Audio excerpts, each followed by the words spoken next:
What's up everybody, Jason with HOJ Forge. Today I'm going to show you how I straighten a warp in a knife.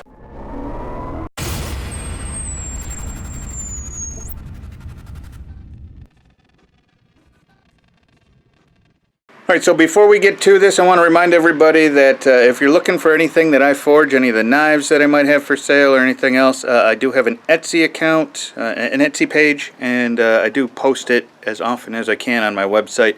I have to update my website. I'm not a tech guy, so sometimes that's not as up-to-date as I would like. But I'll put links in the description below if you want to check that out. Alright, so in making this knife, a nice big chopper, it's got about a 9.5-inch blade on it, and I just got done quenching it, and it picked up a little bit of a warp. So I straighten these out real easy. I'm not going to stress about it. It's never going to crack, and it works about 95% of the time. I'm almost positive it'll work with this one, so I'm just going to show you how I do it. So in order to do this, you're going to need a big hunk of metal that is straight as an arrow. Some angle iron would work, some square tubing would work, just something big and beefy that you can clamp the knife to.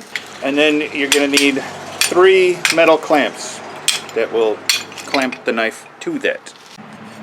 You can see there's a nice gap there right in the middle. So I mean, it's not much of a warp, but it is a warp, and it bugs the living daylights out of me, and this is a commission piece, so I want it straight as an arrow. So it's warping this way. So when I put it on here, there's the gap, and this is the way I want to put it in the oven. But what I'm going to do is clamp this knife until it is flat against this flat piece of metal.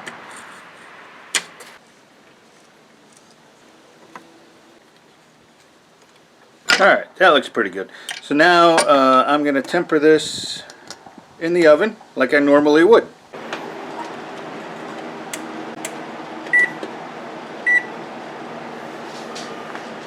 So what we're going to do, temper it like normal, and then in between the tempering cycles, I do it for 2 1-hour cycles, and in between them I'm going to rinse it off in the sink, cold water, and we're going to take it right from the tempering temp all the way down to as cold as we can get it with the running tap water. Then we're going to put it right back in the oven and temper it again for another 1-hour cycle, and as soon as it's done with that, we'll pull it out and do again, cool it down with the tap water. I don't know that the tap water is necessary, but that's the way I've always done it, and it works, and I'm kind of one of those superstitious, if it works, don't fix it, right? So temper, 1 hour, rinse it off, tap water as cold as you can get, back in the oven, 1 hour, rinse it off, tap water, and when we take the clamps off, it should be straight as an arrow.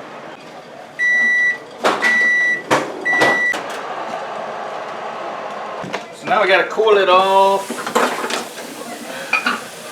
as cold water as we can get.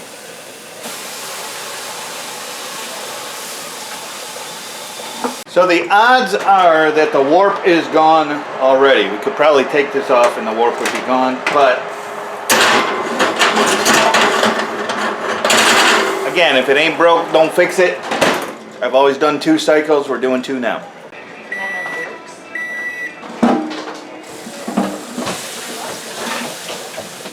So here we are, flat table, and I gotta say, it worked again. I don't get warps very often. I do a lot of normalizing cycles, so I don't get a whole lot of warps.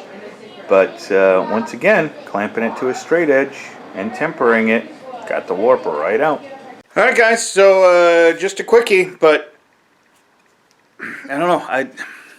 Do I feel like I got lucky again? I don't know. It works every time I try it. So there you go. Give it a shot next time you warp a blade, and I think you will be as impressed as I always am. If you'd like to see the forging of this blade, I've got another video coming out. It's just a commissioned chopper that I'm forging up here. So that video is coming soon. See you guys next time.